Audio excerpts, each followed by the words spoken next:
But I'd like to bring up on stage Volker Weissenberger, who is the Director of Business Development at CREE. We're going to be talking about an ecosystem for sustainable building. Victor, thank you for joining us.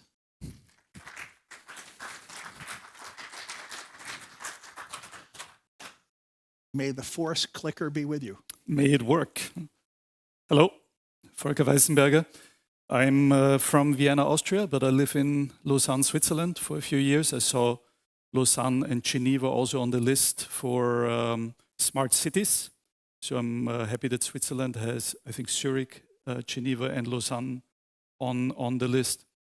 I was invited by the organizers of this conference because they wanted to have a real example from the construction sector that looks at buildings a little bit differently. And I wanted to show you in the next few minutes what we are about, what motivated us as a group to do what we do, and how we impact sustainability along the way. So if you look at the construction sector, and I'm not from construction, I studied economics and marketing, but I joined construction, so I didn't know yet what is all not possible when you come as an outsider into the construction sector. And the ones that work in construction or deliver products to construction, they can probably resonate with that. Construction is a really big industry, very fragmented. You know, there's not one single player in the world that has dominant market share. There's many small entities, right? And the sector, when they look at building projects, you have an investor, a real estate developer, put a project on the market. You have hundreds of different companies joining forces to create a prototype, create a brand new supply chain, and then everybody walks away and does the same thing all over again with a new project, right? So you can imagine the amount of efficiencies being lost or knowledge being lost. But that's just how the construction sector works, right? And if you look at what's happening at the moment around the world, you have the European Green Deal with the ESG requirements. That's creating a big opportunity for the sector. You have corporates like Nestle or Danone or corporate companies that have their own ESG requirements that they need to fulfill. So they are looking for office space that is more sustainable to complement their goals, right? So you have new dynamics. So, and that's creating a lot of pressure onto the construction sector because they have to now find solutions that help build buildings more efficiently, more green. And that knowledge is simply not in the market everywhere. I mean, there's some companies that gathered it. There's some companies that hire consultants and so on. But simply put, if you look at China at the moment, China has built more buildings in the last 10 years than would exist right now in all of Europe. So you can imagine the material consumption of China when it comes to construction, right? So about us, we are a privately held company. We have 3 shareholders in our company. We are originally from Austria. We have Romberg. Hubert Romberg is the gentleman with the blue shirt in the middle. He is running Romberg Development and Romberg Construction in the 4th generation, and he's the founder of CREE. You have Grupo Casais, one of the largest developers and builders in Portugal, but they're also operating in 14 countries around the world. And you have Zech, the ones that are from Germany here might know Zech, largest builder in Zech in Germany, and also owns most of the big developers, or is partially shareholding these developers, right? So we have significant shareholders in our group, and what we look at when we look at buildings, we look at buildings as a product. We're not selling construction sites. We're selling a building, right? And in our opinion, buildings consists of a kit of parts that you can prefabricate offsite and then move the components on-site and assemble a building in record time, right? So this is the thought process behind it. Why? Because lack of skilled labor. You have enough labor in construction, but the old generation is retiring. The new generation that is coming into construction don't want to work on wet environment trades, right? So they want to work in safe environments, right? So prefabrication of components is something that makes construction much more attractive to the new generation of workers that come into the industry. The asset classes that we focus on are primarily buildings that allow a sense of flexibility indoors. I'll tell you this in a little bit more detail later. But what we look at is large volume buildings. So we don't do single family houses. We do hotel buildings, office buildings, educational buildings, student housing. That's what we focus on. Typically buildings that are larger than 3,000 square meter, or for the Americans here, 30,000 square feet of gross floor area, right? And when you look at buildings as a project, as a product, some efficiencies come in. First of all, you could replace 2/3 of the concrete with timber. Timber is a renewable resource. Europe has a lot of it. So we are taking timber from the forest. It's being industrialized, manufactured in such a way that it can be used as structural elements in buildings, right? So there's a big industry in Europe and now developing around the world that is seeing timber as a carbon sink that stores carbon, and it can be used as a structural material in buildings.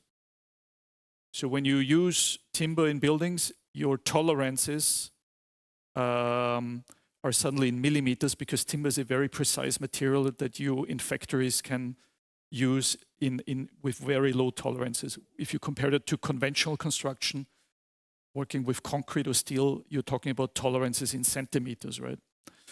We're looking at prefabrication. We're looking at harvesting all the knowledge from every building project onto an ecosystem platform that can be used for the next projects and the next projects, right? So basically all we do is we loop back learnings and innovation from one project to the next project to all the stakeholders that are involved, right? And when you work with a prefabricated solution, you need to be involved much, much earlier in the planning process of buildings. So for those of you that are not so familiar with this here, you have to imagine there's an investor that wants to have a new office building. He hires an architect and engineers to design something, and then this gets tendered on the market, and then construction companies bid on it, and the one that bids the lowest price gets it. Okay? So that business model is conventional, and it's a little bit broken because it has all of these inefficiencies, budget overruns, time delays, because these are all silos, not really connected with each other, you know. So when you work with a building as a product, you suddenly have a bridge, the chassis or the structural building envelope and everything that unites everybody. Everybody's working on the same product. They're not working on creating something over here that doesn't work over here, right? So product suppliers can integrate their products much, much earlier into the design. The structure of the building is integrated much, much earlier in the design. The envelope, the construction companies know what to bid on, you know. Everybody still has their roles, but it's organized in the very beginning of a project, move to a digital twin, and then you go for building permit, and then the construction company starts digging the ground, you know, doing the foundation, and parallel to that, those components are prefabricated, arrive on site, and then are assembled in record speed. Car manufacturer build cars like that, right? But the building industry didn't build buildings like that so far, right? So as we developed that in our own group in 2012, so 13 years ago, we have then started to expand around the globe. And when we expand around the globe, it is to give other construction companies under a license that type of knowledge and replicating that supply chain in their market, right? And basically, when we look at buildings, we not only look at the structure that you see on the left, but we also look at the integration of the MEP services. So that's the mechanical engineering and plumbing, the heating and cooling, all of this that is important for a building is already considered in the design, because you need to know that when you prefabricate, right? And what's really important is that architecture. You don't have any load-bearing walls in the floor space. Why is that important? I was just in Riyadh in November, and Saudi has to build 220,000 hotel rooms by 2030 for their expo. With conventional processes, this is not going to happen. You know, we all know that it's impossible. Even with a system like that, it's tough to reach, right? Because there's just so much volume. But imagine all of these hotels being erected by 2030, then the expo is over, and then you have all these hotels. Who's going to live in them, you know? So you need to create flexible floor spaces where you don't have any load-bearing walls that allows you to refurbish these buildings much, much easier, right? So this is why this second picture is really important. And then when it comes to the circular economy, from the cradle to cradle principle, right, is how do you assemble, how do you reuse parts, you know, in the future when materials get scarce. Yeah? So when we look at key elements that need to be prefabricated, we look at the core, the wall elements, the slab elements, and I'll give you some examples here that you understand what that looks like, right? You see here, this is what the slab elements look like. These are wall elements. This is from a building project in Germany, right? So these walls arrive already with all the windows installed, the shading, the wiring.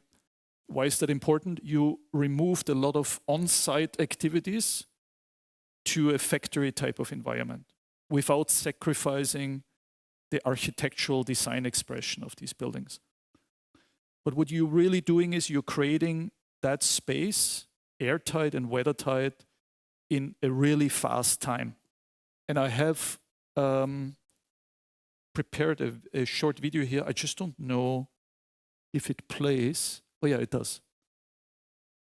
What you see here is that being put in action, right? So you see here a building that is erected in 10 days, about 4,000 square meters with 6 assembly workers, 1 crane operator, and 1 coordinator on the ground. So with a team of 8 people, we Europeans managed to do building volume 400 to 500 square meters or 4,000 to 5,000 square feet per day, okay?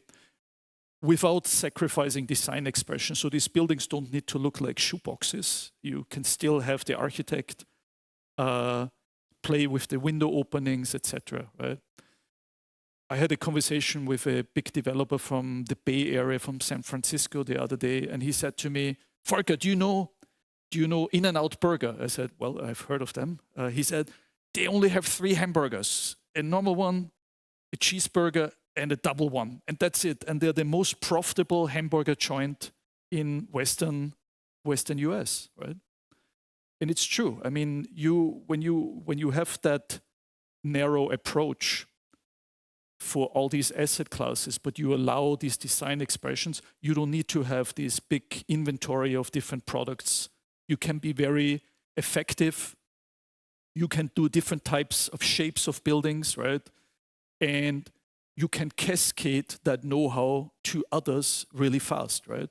So I think one of the reasons why I'm here, or I thought I'm here, is how do you kickstart with being a role model in a certain industry, something that others can inspire to and learn from that, you know, and then replicate that in their companies, right? I'm speaking to a lot of product suppliers that have global footprints, right? They are sick and tired of these prototype buildings. They want to see repetition of their products, because with the repetition, you get that learning. You know, you can make things more efficient. Yeah? So looking at buildings as a product allows you to do that. It's easier to market to the target audience you want to reach, right? But it allows you also to replicate that product solution in different asset classes, right? And as I said, you accumulate a lot of partners on this journey. We've been doing this now for 13 years. We're in 17 countries. We add about 2 new countries per year. And on that way, we recruit construction companies that have that design-build mindset and sustainability mindset. We recruit architectural companies that work in the design and in the structure. And we recruit product suppliers that make these buildings more efficient. And we have teams working in each of these areas to accelerate this, right? Something that accelerates the buildings is also creating prefabricated wet rooms. So we have companies that provide prefabricated wet rooms, prefabricated MEP rack systems, so that you can accelerate that interior fit out really fast. And last but not least, you also need to gather all of this know-how together. So we created a, let's call it, platform approach, where we, from every building that we build, from every building we are building right now, we store the data, not of the building, but the learnings from the construction process, from the operation of the building, how it was financed, and we share it with the ones that need that type of information, right? In my opinion, real estate capital is the big unlocker for projects, but real estate capital is very arm's length in this process. They are the ultimate paymaster. And what we are trying to do right now as CREE is to get more market share with real estate capital. So I'm talking about private funds, LPs, companies that are invested in certain asset classes and spend billions of euros in a certain asset class per year, but are not really involved in how that projects are being built. They provide the money. We want to get them closer into that decision, how they want to prescribe that money to be used. And ideally, they go for an approach that we are promoting around the world. So what you see here is that platform approach. The KPIs that we sell to such real estate capital entities is security. You're in budget and you're on time. And that delta of conventional projects that are usually not in budget and on time is the risk that they are basically right now paying for. And we are removing that risk. But what we also do is we make these buildings carbon sinks. Because of the timber we use, you have buildings that store carbon.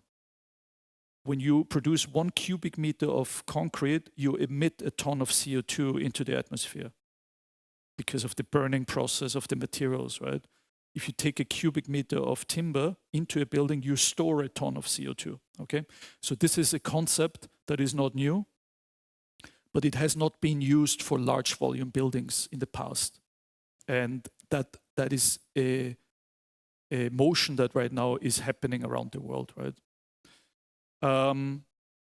Key asset values, is a building like this more valuable? Well, if you look at the rental, what's the asset value? If you look rental income minus operating expenses of a buildings, if you have the operating expenses lower than your rental income, you retain more money, it's more valuable, right?